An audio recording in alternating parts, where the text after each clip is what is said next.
Ingredient ചേർത്ത് കടലക്കറി വെച്ച് നോക്കൂ.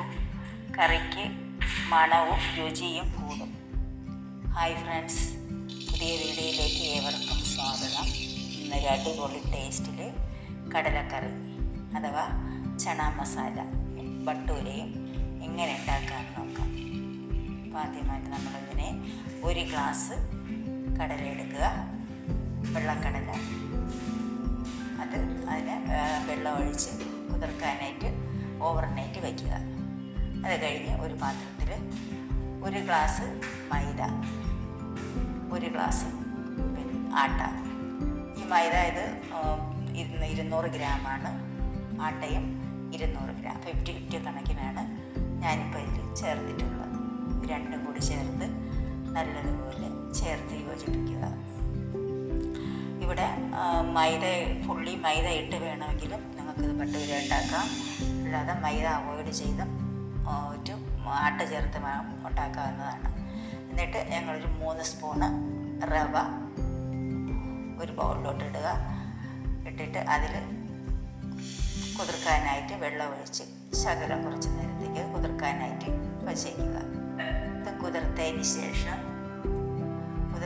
ശേഷം ഇതിലോട്ട് ഈ മാവിലോട്ട് ചേർത്ത് മിക്സ് ചെയ്യുക. എന്നിട്ട് ഇതിൽ ഒരു 2 ടേബിൾ സ്പൂൺ തൈര്. അപ്പോൾ ഇത് ലൂസായിട്ടുള്ള തൈരാണ്. നല്ല കട്ടി തൈരുണ്ടെങ്കിൽ നിങ്ങൾക്കത് ചേർത്ത് കൊടുക്കാവുന്നതാണ്. 1 സ്പൂൺ പഞ്ചസാര, 1 സ്പൂണ് എണ്ണ, പിന്നെ ഇതിന് ആവശ്യമായ ഉപ്പും, പിന്നെ ഒരു 1/4 ടീസ്പൂൺ ബേക്കിംഗ് സോഡയും കൂടി ചേർത്ത് കൊടുക്കുക.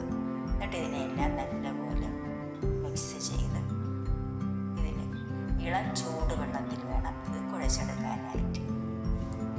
ഇതെല്ലാം കൂടി നല്ലപോലെ ചേർത്ത് യോജിപ്പിക്കുക. എന്നിട്ട് ഇളം ചൂടുവെള്ളം ഇച്ചിരി കുറച്ചായിട്ട് ഒഴിച്ച് ചേർത്ത് കൊടുത്ത് ഇത് കുഴച്ചെടുക്കാവുന്നതാണ്. എന്നിട്ട് ഇതിൽ ഇച്ചിരി എണ്ണ കൂടി ചേർത്ത് ലാസ്റ്റിൽ നല്ലതുപോലെ കുഴച്ച് ഇതിനെ റെസ്റ്റ് ചെയ്യാനായിട്ട് ഒരു 15 മിനിറ്റ് വയ്ക്കുക. അപ്പോൾ നല്ലപോലെ എണ്ണ ചേർത്ത്, തീരെ കൂടുതൽ കട്ടി പാടില്ല. ഒരു മീഡിയം, ഇച്ചിരി ലൂസായിട്ട്, വലിയ ലൂസല്ല, ഒരു മീഡിയം ലൂസിൽ ഒരു അയഞ്ഞ ഭാഗത്തിന് എടുത്ത് കുഴച്ച് വെച്ചിട്ട് ഉരുളകളാക്കി വെച്ച് മാറ്റി വയ്ക്കുക. അപ്പോൾ ഇത് ഓവർനൈറ്റ് കുതിർക്കാൻ വെച്ച കടല ഇത് നല്ലപോലെ കുതിർന്നിട്ടുണ്ട്. ഇതിനെ നല്ലപോലെ കഴുകി കുക്കറിലോട്ട് വെള്ളം തോർത്ത് ഇട്ട് കൊടുക്കുക. നല്ലപോലെ വെള്ളം തോർത്ത് ഇതിൽ കുക്കറിലോട്ട് ഇട്ടിട്ട് വേകാൻ ആവശ്യമായിട്ടുള്ള വെള്ളം ചേർത്ത് കൊടുക്കുക. എന്നിട്ട് ഇതിൽ ഇച്ചിരി ഉപ്പും ഇച്ചിരി മഞ്ഞൾപ്പൊടിയും, ഒരു പിഞ്ച് മഞ്ഞൾപ്പൊടിയും ചേർത്ത് ഇച്ചിരി ഉപ്പും കൂടി ചേർത്തിട്ട് ഇതിലൊരു ഐറ്റം ഞാൻ പറഞ്ഞതായ ഇൻഗ്രീഡിയൻറ്റ് ചേർത്തത് വേവിക്കാവുന്നതാണ്. ഇതിലുള്ള ഉപ്പും കൂടി ചേർത്ത് വെച്ചു. ഇനി എന്ത് ചെയ്യണം, ഒരു ബട്ടർ പേപ്പർ എടുക്കുക. ബട്ടർ പേപ്പറോ അല്ലെങ്കിൽ നല്ല ഈ മാർജിൻ ക്ലോത്ത് പോലെ നൈസായ കനം കുറഞ്ഞ തുണി എടുത്തിട്ട്, ഒരു പീസ് തുണി എടുത്തിട്ട് ഇച്ചിരി കോഫി പൗഡർ ഇതിലോട്ടിടുക. കോഫി പൗഡറിന് പകരം നമുക്കിതിൽ ടീ പാക്ക് ഉപയോഗിക്കാവുന്നതാണ്. അപ്പോൾ എൻ്റെ കയ്യിൽ ഇപ്പോൾ ടീ പാക്ക് ഇല്ല, അതിനാലാണ് ഞാൻ ഈ കോഫി എടുക്കുന്നത്. രണ്ടിൻ്റെയും ടേസ്റ്റ് ഒരേപോലെ തന്നെയാണ്.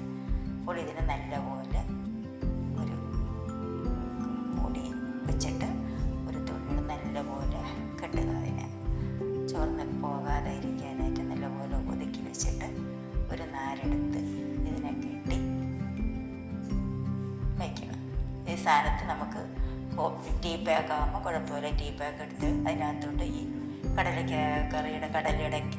കടലയ്ക്കകത്ത് കുക്കറിനകത്ത് എടുത്തിടാവുന്നതാണ്. അപ്പം ടീ പാക്ക് ഇല്ലാത്തതുകൊണ്ട് ഞാൻ ഈ കോഫി എടുക്കുന്നു. രണ്ടിനും ഒരു ടേസ്റ്റാണ്. ഈ ബട്ടർ പേപ്പറിനേക്കാളും തുണിയിലിടുമ്പോഴാണ് അതിൻ്റെ സത്ത് നല്ലപോലെ ഇറങ്ങി കടലിൽ വീഴുന്നതാണ്. അപ്പോൾ ഇതുപോലെ ഒന്ന് അമർത്തി വെച്ച് കൊടുത്തതിന് ശേഷം കുക്കർ അടച്ച് വെച്ചിട്ട് കടല വേകാനുള്ള സീറ്റ് മീഡിയം ഫ്ലെയിമിൽ വെച്ച് കൊടുത്ത് ഒരു 4-5 സീറ്റ് കേട്ട് വേവിക്കുക. അപ്പം ഇതിനാവശ്യമായ സാധനങ്ങൾ സവാള, തക്കാളി, ഇഞ്ചി, വെളുത്തുള്ളി, പച്ചമുളക് ഇവയെല്ലാം എടുത്തിട്ട് സവാള സ്ലൈസ് ചെയ്തതിന് ശേഷം ഇതിനെ ഒന്ന് മിക്സിയുടെ ജാറിലിട്ട് ഒന്ന് ചതച്ചെടുക്കുക. ഒരു ലൈറ്റായിട്ട് ജ്യൂസിയാക്കി എടുക്കുക. കൂടുതൽ അങ്ങ് അരഞ്ഞ് സ്മാഷ് ആകണ്ട, ഒന്ന് സ്ലൈസ് ചെയ്തിട്ട് ഒന്ന് ജ്യൂസി ആകുന്ന പാകത്തിന് എടുക്കുക. ഈ കണക്കിന് ഒന്ന് ചതച്ചത് കണക്കിന് ഇതിനെ എടുക്കുക. എന്നിട്ട് അതുപോലെ തക്കാളിയെ നമുക്ക് പ്യൂരിയാക്കി ഇനി മാറ്റി വയ്ക്കുക. എന്നിട്ട് നമ്മൾ കുക്കറിലിതായി ഈ സാധനം നമ്മൾ ചേർത്തതൊക്കെ ചേർന്ന് നല്ലപോലെ വെന്ത് പാകത്തിന് കടലയും വെന്ത് ഇതിൽ നിന്ന് എൻ്റെ എല്ലാ സത്തും ഇതിലോട്ട് പിന്നെ ഊർന്ന് വീഴുന്നതാണ്. അപ്പോൾ നല്ലപോലെ പിഴിഞ്ഞതിനെ അങ്ങോട്ട് മാറ്റി വയ്ക്കുക. എന്നിട്ട് നമ്മൾ മൺചട്ടി എടുത്തിട്ട് ഇത് കറിക്ക് ആവശ്യമായിട്ടുള്ള എണ്ണ ഒഴിച്ച് കൊടുക്കുക. എണ്ണ ഒഴിച്ചതിന് ശേഷം അതിൽ 1 ടീസ്പൂൺ കടുക് ചേർത്ത് കൊടുത്ത് എന്നിട്ട് അത് പൊട്ടിയതിന് ശേഷം ഒരു ചെറിയ ടീസ്പൂൺ ജീരകം ചേർത്ത് കൊടുക്കുക. എന്നിട്ട് 1 ടീസ്പൂൺ പെരുംജീരകം ചേർത്ത് കൊടുക്കുക എന്നാണ്. ഇതൊന്ന് പൊട്ടിയതിന് ശേഷം 2 വറ്റൽമുളക് ഇതിൽ ചേർത്ത് കൊടുത്ത് വറ്റൽമുളക് ചേർത്ത് കൊടുക്കുക. എന്നിട്ട് സ്ലൈസായിട്ട് അരിഞ്ഞ് വെച്ചേക്കുന്ന ഇഞ്ചി, അത് കഴിഞ്ഞ് 2 പച്ചമുളക് ഇതും കൂടി ചേർത്ത് നല്ലപോലെ ഒന്ന് ഇളക്കി കൊടുക്കുക. ഈ കോഫി പൗഡർ പോലെയാണ് നമുക്ക് ഈ ഈന്തപ്പഴം കഴിച്ചിട്ട് കുരുവിനെ നമ്മൾ കളയുന്നതിന് പകരം അതിനെ നമുക്ക് കോഫി പൗഡർ ഉണ്ടാക്കാൻ പറ്റുന്നതാണ്. അതെങ്ങനെയെന്ന് പറഞ്ഞു തരും. അപ്പോൾ നമ്മൾ സ്ലൈസ് ചെയ്ത് വെച്ചിരിക്കുന്ന ഉള്ളി, സവാള എടുത്ത് ഇതിൽ ചേർത്ത് നല്ലപോലെ മിക്സ് ചെയ്ത് വഴറ്റുക. ഈന്തപ്പഴം കഴിച്ചിട്ട് കുരുവിനെ സാധാരണ എടുത്ത് കളയുന്നതിന് പതിവ്. അപ്പോൾ അതിനെ നമ്മൾ കളയാതെ ഡെയിലി 1-2 കഴിച്ചതിന് ശേഷം അതിൻ്റെ കുരുവിനെ എടുത്ത് കഴുകി ഒരു പാത്രത്തിൽ വെച്ച് കഴുകി അങ്ങ് വയ്ക്കുക. അപ്പോൾ എല്ലാം ഒരു ബോട്ടിലാക്കി വയ്ക്കുമ്പം കഴുകിയെന്ന് വെള്ളം തോർത്ത് ഉണക്കിയതിന് ശേഷം ഒരു ബോട്ടിലാക്കി സൂക്ഷിക്കാവുന്നതാണ്. അത് ഒരു ബോട്ടിലാകുമ്പോൾ അല്ലെങ്കിൽ ആ ഒരു പാക്കറ്റ് തീരുമ്പോൾ നമുക്കത് പൊടിച്ചു കൊടുക്കാം. അപ്പോൾ ഇതിൽ ഉള്ളി വഴറ്റിയതിന് ശേഷം ഉപ്പിട്ട് ഈ ടമാറ്റർ പ്യൂരിയും കൂടി ചേർത്ത് നല്ലപോലെ വഴറ്റി വരാനായിട്ട് അടച്ചു വയ്ക്കണം. അപ്പോൾ ഈ ഈന്തപ്പഴത്തിന് നമ്മൾ ഡെയിലി കഴിക്കുന്നതിനെല്ലാം എടുത്ത് കഴുകി ഉണക്കി വെച്ചിട്ട് ലാസ്റ്റ് ആകുമ്പോൾ മിക്സിയുടെ ജാറിലോ അല്ലെങ്കിൽ കല്ലിൽ വെച്ചോ കുട്ടിനയിൽ വെച്ചോ ഇടിച്ച് പൊടിച്ച് നല്ലപോലെ ഫൈനാക്കിയിട്ട് അതിനെ അരിപ്പയിൽ വെച്ച് അരിച്ചെടുത്ത് നമ്മൾ കോഫി പൗഡർ ഉപയോഗിക്കുന്നതിന് പകരം ഇതിൻ്റെ 1 സ്പൂൺ എടുത്തിട്ട് കോഫി ഉണ്ടാക്കാവുന്നതാണ്. അപ്പോൾ ഇത് ഉള്ളിയും സവാളയും എല്ലാം തക്കാളിയും വഴന്നതിന് ശേഷം 1 സ്പൂൺ ഗരം മസാല, ആദ്യം ഞാൻ ഗരം മസാല ഇട്ടത്. അത് കഴിഞ്ഞ് 1/2 ടീസ്പൂൺ മഞ്ഞൾപ്പൊടി, 2 ടീസ്പൂൺ മല്ലിപ്പൊടി, അത് കഴിഞ്ഞ് 1 ടീസ്പൂൺ മുളക് പൊടി. നിങ്ങൾക്ക് ആവശ്യത്തിനുള്ള എരിവ് ചേർക്കാം. പച്ചമുളക് നേരത്തെ ചേർത്തിട്ടുണ്ട്. ഇനി ഇതെല്ലാം നല്ലപോലെ വഴറ്റുക. നല്ലപോലെ വഴറ്റി അതിൻ്റെ മസാലയുടെ എല്ലാം പച്ചമണം മാറി കഴിഞ്ഞതിന് ശേഷം ഈ വേവിച്ച കടല, അപ്പോൾ ഇത് കോഫി പൗഡർ ഇട്ട് വേവിച്ചതാണ്. അപ്പോൾ ഇതിൽ കോഫിയുടെ ഒരു മണവും ഉണ്ട്. അപ്പം കറി വെന്ത് വരുമ്പം ഒരു നല്ല മണവും ഈ കറിക്ക് ഒരു പ്രത്യേകതരം ടേസ്റ്റുമാണ്. അപ്പോൾ ഇതിനെ നല്ലപോലെ മിക്സ് ചെയ്ത് കൊടുക്കുക. ആ മസാലയും കടലയും മാറ്റി ഇതിൻ്റെ കൂടെ കറി ലീവ്സും കൂടി ചേർത്ത് കൊടുക്കുക. പറ്റുന്നില്ല.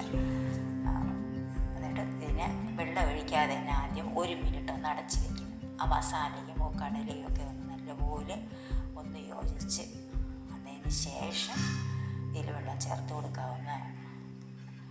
അപ്പോൾ ആ മസാലയും കടലയൊക്കെ എല്ലാം നല്ലപോലെ ചേർന്ന് വഴന്നതിന് ശേഷം ആ കുക്കറിൽ തന്നെ ഞാൻ ഇച്ചിരി വെള്ളം എടുത്ത് ചൂടാക്കി ഇതിലോട്ട് ഒഴിച്ച് കൊടുക്കുന്നുണ്ട്. അപ്പോൾ എല്ലാം കൂടി നല്ലപോലെ മിക്സ് ചെയ്യുക. വെള്ളവും കടലയും എല്ലാം ആവശ്യത്തിന് എത്രയാണ് വെള്ളം വേണ്ടത് അതനുസരിച്ച് മിക്സ് ചെയ്ത് കൊടുത്ത് തിള വരുമ്പോൾ അടച്ച് വയ്ക്കുക. എന്നിട്ട് അതിനെ ഒരു സിമ്മിലാക്കിയിട്ട് ഒരു 10 മിനിറ്റ് വയ്ക്കുക. 5-10 മിനിറ്റ്, അതായത് കടലയും ഗ്രേവി ആയിട്ട് ഒന്ന് സെറ്റായി വരുന്നതിൽ ഒരു 5 മിനിറ്റ് സിമ്മിലിട്ട് വെച്ചതിന് ശേഷം എന്തെല്ലാം പാകമായി വന്ന് ഇപ്പോഴത് നല്ലതായിട്ട് എണ്ണയൊക്കെ തെളിഞ്ഞു കടല എല്ലാം നല്ല കറി സെറ്റായിട്ടുണ്ട്. ഇതിൽ ലാസ്റ്റിൽ 1 സ്പൂണ് കസ്തൂരി മെത്തി, ഇത് ഉണക്ക ഉലുവയില പൊടിച്ചതാണ് ഈ കസ്തൂരി മെത്തി എന്ന് പറഞ്ഞ സാധനം. എന്നിട്ട് ഈ സമയത്ത് പിന്നെ ഒരു പിടി മല്ലി ഇലയും 1 ടീസ്പൂൺ ഗരം മസാലയും കൂടി ചേർത്ത് കൊടുക്കും. ഗരം മസാല ലാസ്റ്റിൽ കുറച്ച് ചേർത്ത് കൊടുക്കുമ്പോൾ നല്ല മണം കിട്ടും. ഒരു പിടി മല്ലി ഇലയും കൂടി ഇട്ട് നല്ലപോലെ അടച്ച് കുഴിച്ചാൽ മതി.